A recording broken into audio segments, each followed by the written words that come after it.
Mayong gabi karon pa ako nakapasignal kay nag-evacuate na pud mi kana Bagyo. So ako kahibalo nga ni trending naman di ay ko ni viral nako tungod sa akong pag-post og QR code kay nangayo ko og tabang sa akong mga supporter. Lisod ning panahon karon no. Kung manginahanglan ka di ka pwede mangayo og tabang kay lagi kwartahan ka.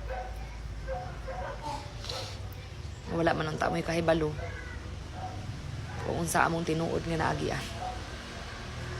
Sige lang, akong iampo nga okay ang inyong mga pamilya. Akong iampo nga di mo makatagamtam sa among natagamtaman.